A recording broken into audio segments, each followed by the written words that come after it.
Hello everyone, once again welcome back on Dangi academy. बहुत बहुत स्वागत है आप सभी का दांगी अकेडमी पर।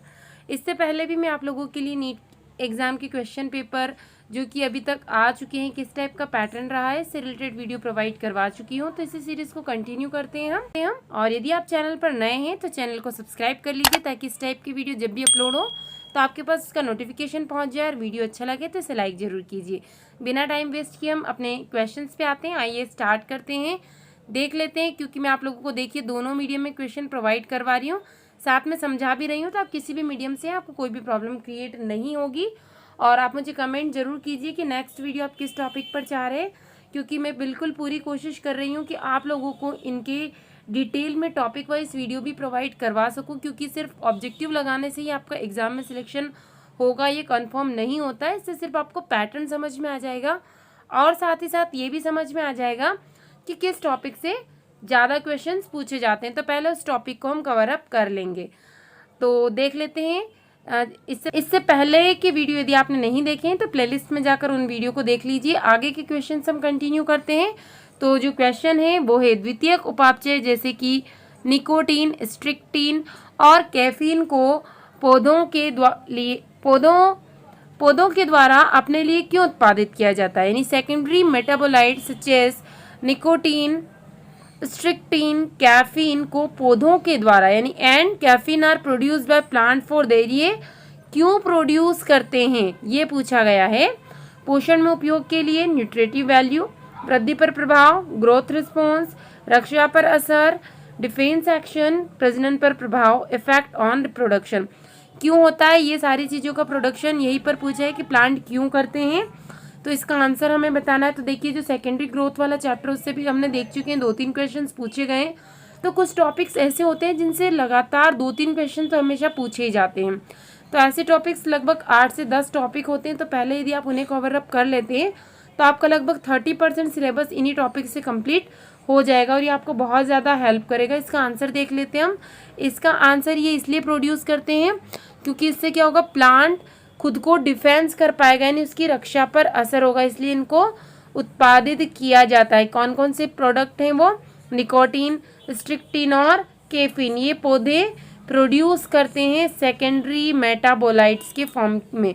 और क्यों करते हैं, डिफेंस एक्शन के लिए। इनका क्या प्रभाव पड़ता है, रक्षा पर। अगला क्वेश्चन देखते हैं। प्रकाश शोषण में RuBisCO एंजाइम की ऑक्सीजनीकरण क्रिया से किसका निर्माण होता है। The oxygenation activity of rubisco enzyme in photorespiration leads to formation of, तो किसका फॉर्मेशन कर रहा है ये बताना हमें। 2 मॉलिक्यूल्स ऑफ 3C कंपाउंड या 1 molecules of 3C compound, 1 molecule of 6C compound या 1 molecule of 4C compound and 1 molecule of 2C compound.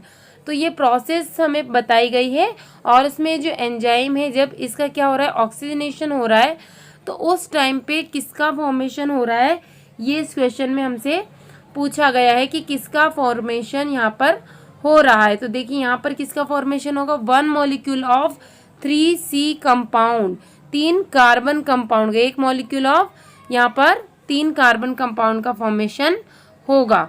अगला क्वेश्चन, बीटी कपास की किस्म जो कि बैसिलस यूरिथ्रीजिनेसिस के विष जीन को समाविष्ट करके बनाई गई है, प्रतिरोधी है। BT cotton variety that was developed by the introduction of toxin gene of Bacillus thuringiensis BT is resistance to कीट पीड़कों से, इंसेक्ट पेस्ट, कवकी रोगों से, फंगल डिसीज, पादप सूत्रकृमि से, प्लांट नेमेटोड्स या कीट भर पक्षी से, इंसेक्ट प्रीडेटर्स, किससे ये आपको इसको प्रोटेक्ट करती है। यहाँ पर क्वेश्चन में यही पूछा गया है। बीटी कपास क्या है, एक तरह की जो कपास होती है उसका ही एक किस्म है या उसकी एक टाइप है।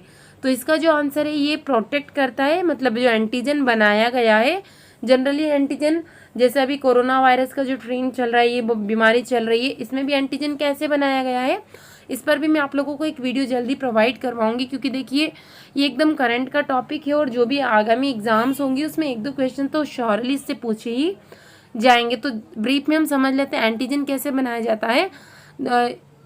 या तो जो भी उसका जेनेटिक मटेरियल होता है, चाहे वो DNA हो या RNA, उसी की जो कॉपी बनाई जाएगी और उसी की जो थोड़ा बहुत जो उसका वेरिएंट है या उसका जो भी जेनेटिक मटेरियल है उसकी कॉपी कर ली है पहले, और उसी टाइप का बिल्कुल या तो डुप्लीकेट मटेरियल आपकी बॉडी में इंजेक्ट कर दिया जाएगा, उसको पहले पूरी उसके ऊपर प्रोसेस की जाएगी, ऐसा नहीं कि डायरेक्ट निकाल लिया और इंजेक्ट कर लिया, और वो भी कम अमाउंट में, ताकि हमारी बॉडी क्या कर सके, उसके लिए हमारी बॉडी में जो फाइटर्स हैं वो इजीली डेवलप्ड हो सके, यानी कि हमारी जो फाइटर्स है हमारी बॉडी के, यानी कि कहा जाता है कि यानी जो हमारी बॉडी के अंदर एंटीबॉडीज हैं उनका डेवलपमेंट ज़्यादा हो सके।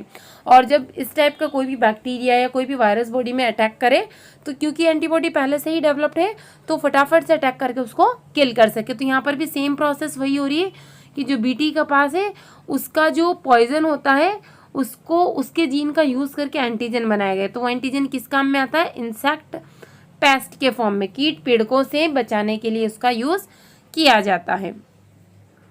निम्न में से कौन ऐसे जीवों के सही उदाहरण को संदर्भित करता है जो मानव की क्रियाओं द्वारा वातावरण में बदलाव के कारण विकसित हुए? Which of the following refer to correct example of organisms which have evolve due to changes in environment brought about the by anthropogenic actions? Galapagos द्वीप में डार्विन की फिंची यानी Darwin's finches of Galapagos island, खरपतवारों में शाकनाशी का प्रतिरोध, हर्बिसाइड्स रेजिस्टेंस वीड्स, ससीमम केंद्रकों में दवाइयों का प्रतिरोध, ड्रग रेजिस्टेंस यूकैरियोट्स, मनुष्य द्वारा बनाई पालतू पशु जैसे कुत्तों की नस्लें, man created breeds of domestic animals like dogs. तो यहाँ पर आप इसमें से ऑप्शन बताना है कि सिर्फ ओनली ए सही है, कि ए सी सही है, बी सी एंड डी सही है, या ओनली डी यहाँ पर करेक्ट स्टेटमेंट है। तो इन चारों में से हमें शट आउट करना है। तो देख लीजिए यहाँ पर क्या हो रहा है कि ये जो क्वेश्चन है उसके अकॉर्डिंग जो इन्वायरमेंट में जो चेंजेस हो रहे हैं उसके कारण जो डेवलपमेंट हुए हैं, बाकी जो लास्ट के हैं ये तीनों बिल्कुल सही हैं कि जो भी हर्बिसाइड्स थे यानी खरपतवार थे उनमें भी रेजिस्टेंस डेवलप्ड हो चुका है, दवाइयों के प्रति भी रेजिस्टेंस यानी डेवलप्ड हो चुका है, और जो पालतू पशु हो डोमेस्टिक एनिमल्स हैं जैसे कि डॉग हैं मैंने क्रिएट कर लिए। तो तीनों बिल्कुल सही है। तो ये ऑप्शन नंबर 3 आपका जो है वो इसका सही आंसर हो जाएगा। अगला क्वेश्चन है प्रतिरक्षा के संदर्भ में गलत कथन को पहचाना, यानी रॉन्ग स्टेटमेंट को आपको शट आउट करना है। जब परपोषी का शरीर चाहे वो जीवित हो या मृत हो प्रतिजन के संपर्क में आता है और उसके शरीर में प्रतिरक्षी उत्पन्न होते हैं तो इसे सक्रिय प्रतिरक्षा कहते हैं। वेन एक्सपोज टू एंटीजन चाहे वो लिविंग हो या डेड हो, antibodies are produced in the host bodies, it is called active immunity. जब बने बनाए प्रतिरक्षी प्रत्यक्ष रूप से दिए जाते हैं इसे निष्क्रिय प्रतिरक्षा कहते हैं। When readymade antibodies are directly given it is called passive immunity. सक्रिय प्रतिरक्षा जल्दी होती है और पूर्ण प्रतिक्रिया देती है। Active immunity is quick and gives full response. भ्रूण माता से कुछ प्रतिरक्षी प्राप्त करता है और यह निष्क्रिय प्रतिरक्षा का उदाहरण है। Foetus receive some antibodies from mother, it is an example for passive immunity. तो यहाँ पर हमें बताना है कि जो सक्रिय यानी एक्टिव आपका प्रतिरक्षा है, इम्यूनिटी है, वो उसके बारे में पूछा है कि यानी लगभग यही क्वेश्चंस की डिमांड है। इसमें से हमें रॉन्ग स्टेटमेंट बताना है कि कौन सा होगा रॉन्ग स्टेटमेंट। तो पहले आप हमेशा ऑप्शन को अच्छे से पढ़ लीजिए, उसके बाद ही हम आंसर को फाइंड आउट करेंगे।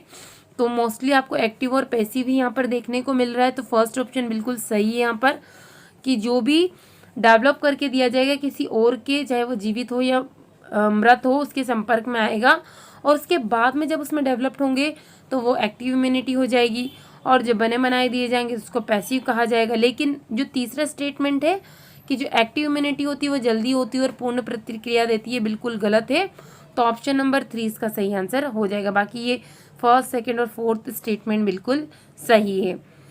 किस विधि द्वारा बीकानेरी एवीज एवं मेरिनो रैम्स से भेड़ की नई नस्ल हिसारडेल तैयार की गई? यानी आपको बताना है कि किस मेथड के थ्रू जो नई ब्रीड है हिसारडेल एवं मेरिनो रैम्स से जो नई भेड़ की नई किस्म हिसारडेल उसको बनाया गया है।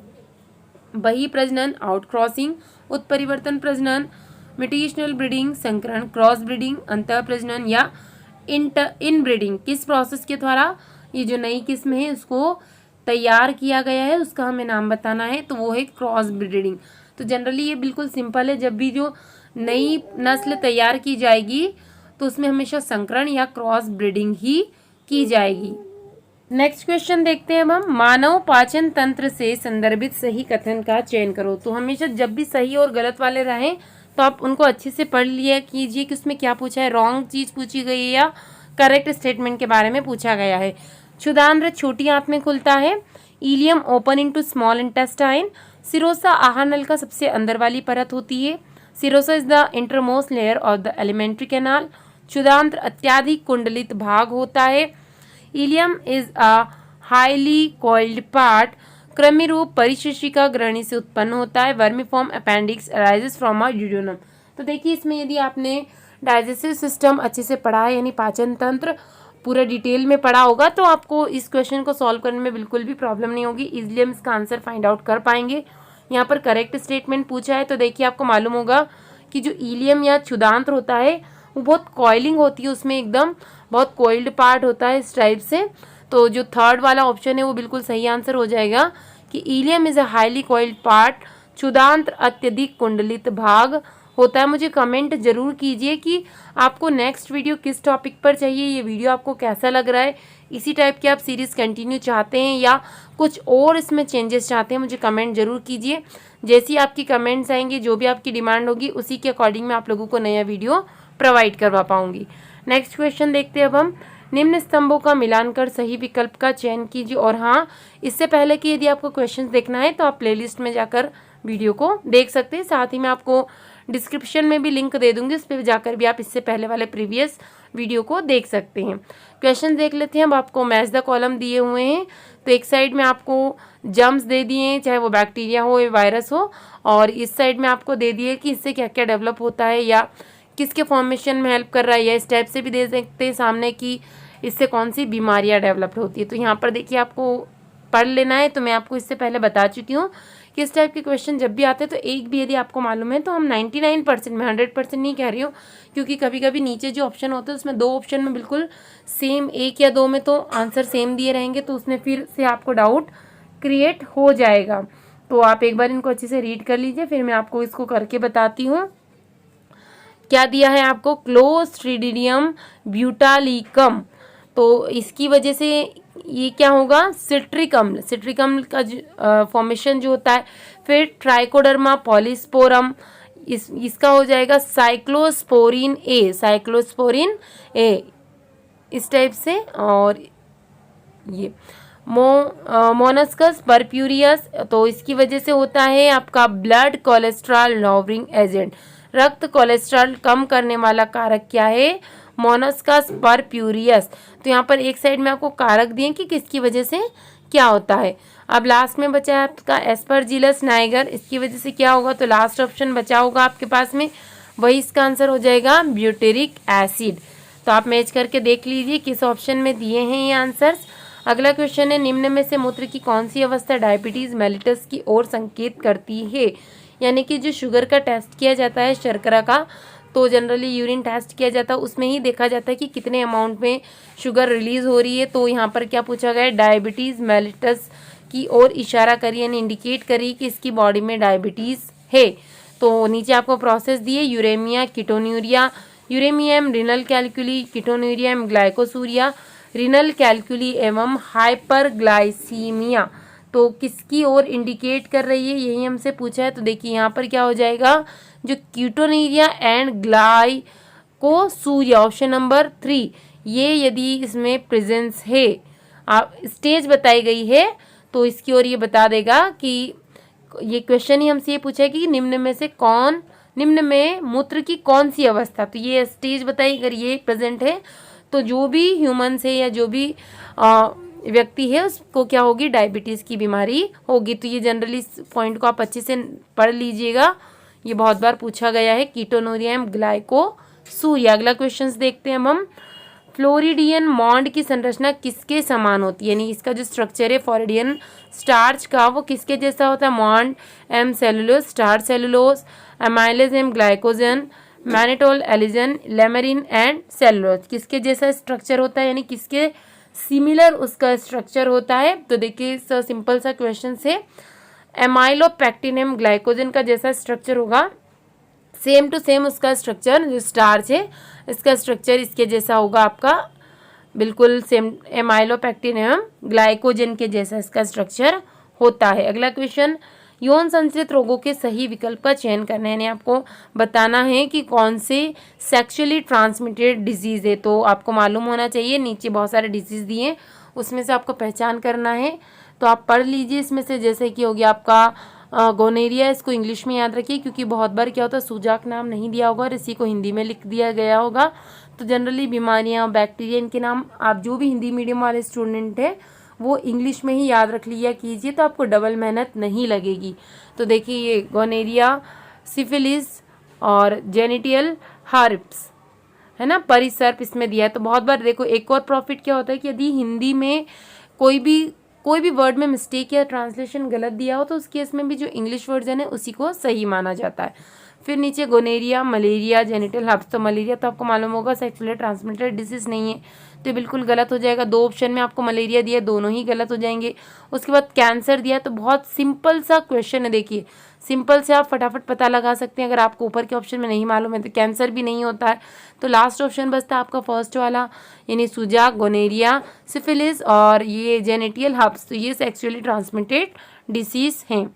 अगला क्वेश्चन है, अर्धसूत्री विभाजन के संदर्भ में निम्नलिखित को सुमेलित कीजिए, यानी आपको जो यहाँ पर पूरी प्रोसेस दी हुई है वो अलग अलग स्टेप बताई गई है। मियोसिस के अंदर कौन कौन सी स्टेप्स होती है, जाइगोटीन, फेगाइटिन, डिप्लोटिन एंड डाइकिनेसिस। अब इसमें क्या क्या होता है उससे आपको मैच करना है इसको, तो एक एक स्टेप में आपको मालूम होना चाहिए कि जाइगोटिन स्टेट में क्या होता है, क्रॉसिंग ओवर किस में होती है, फेगाइटिन स्टेट में क्या होता है। इसको बहुत अच्छे से पढ़ लीजिए, माइटोसिस को भी और मियोसिस को भी बिल्कुल स्ट्रक्चर वाइज हमको पढ़ लेना है। आप पढ़ लीजिए, मैं पूरी कोशिश करूँगी, देखिए क्योंकि टाइम बहुत कम है, पूरा सिलेबस टॉपिक वाइज तो आपको फटाफट से नहीं करवाया जा सकता, लेकिन जिन टॉपिक्स में से ज़्यादा क्वेश्चन आने के चांस है उनको मैं बिल्कुल कोशिश कर रही हूँ कि आप लोगों को ज़्यादा से ज़्यादा वीडियो प्रोवाइड करवा पाऊँ। इसका आंसर देख लेते हैं हम, इसका आंसर क्या होगा।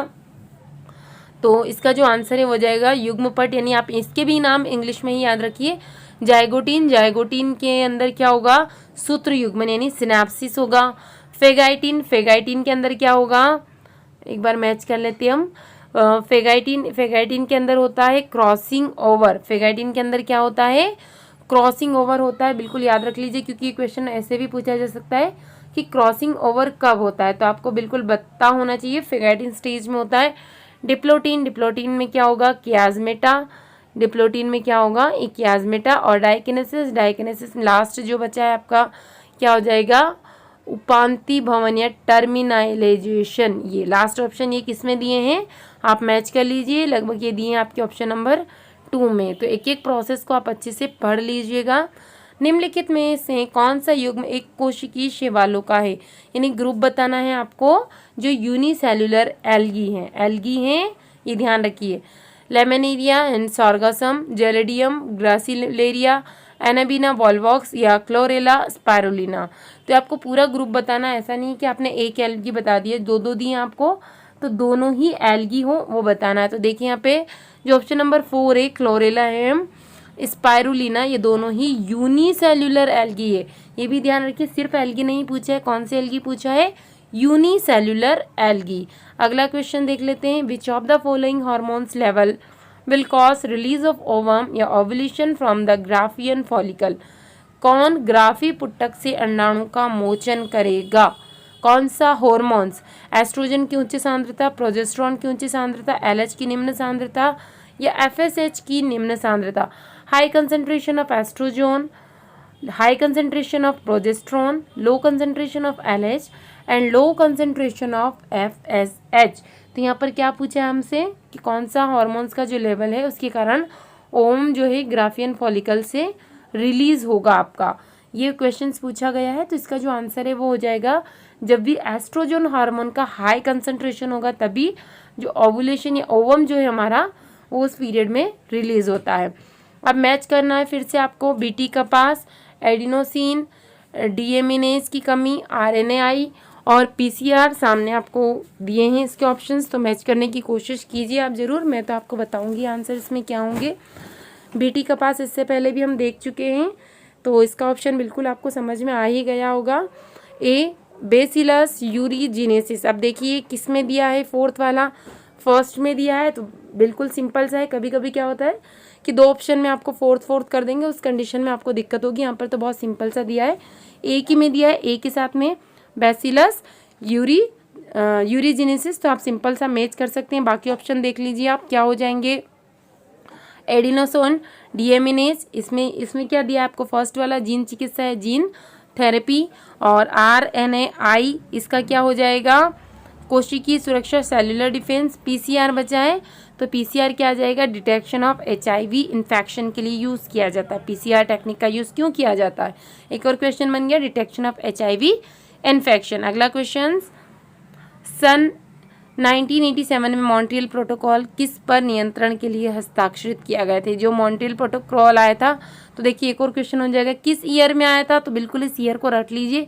ये एक ऐसा क्वेश्चन है, ओजोन लेयर से रिलेटेड है क्वेश्चन। मॉन्ट्रियल प्रोटोकॉल क्यों लाया गया था, तो ओजोन लेयर प्रोटेक्शन के लिए किस ईयर में लाया गया था, 1987 में। 1987 में ओजोन प्रोटेक्शन के लिए मतलब ऐसा भी पूछा सकता है कि कौन सा प्रोटोकॉल आया था, तो आप ध्यान रखिए मॉन्ट्रियल प्रोटोकॉल। तो इसका आंसर अब आप लोग समझ ही गए होंगे, क्योंकि लगभग मैंने आपको हिंट दे ही दी है। तो फटाफट से बता दीजिए क्या हो जाएगा इसका आंसर। इसका आंसर हो जाएगा emission of ozone depleting substance. Ozone को क्षति पहुंचाने वाले पदार्थों का जो उत्सर्जन था उसको कंट्रोल करने के लिए 1987 में मॉन्ट्रियल प्रोटोकॉल आया था। विच of the following is correct about viroids, यानी जो वायराइड्स होते हैं उनके विषय में आपको सही स्टेटमेंट बताना है कि उनमें आरएनए के साथ प्रोटीन भी होता है। प्रोटीन आवरण के बिना स्वतंत्र आरएनए होता है नहीं, they have free RNA without protein code. उनमें प्रोटीन आवरण के साथ डीएनए होता है नहीं, आप क्या होगा, डीएनए के साथ में प्रोटीन कोड प्रेजेंट है, और प्रोटीन आवरण के बिना स्वतंत्र डीएनए होता है। इन ऑप्शंस को आप एक बार अच्छे से धीरे धीरे वीडियो को पॉज कर लीजिए और फिर पढ़िए, आपको खुद ही आंसर समझ में आ ही जाएगा। वायराइड्स के बारे में पूछा गया है, और अभी जो कोरोना है वो क्या है, बैक्टीरिया है या वायरस है, तो आप खुद समझ पाएंगे कि जो लगभग जो वायरस होते हैं उनका जेनेटिक मटेरियल लगभग ज़्यादातर मोस्ट ऑफ देम क्या होता है, आरएनए होता है, डीएनए नहीं होता है। क्या होता है, आरएनए होता है। तो देखिए इसका आंसर क्या हो जाएगा, they have free RNA without protein code.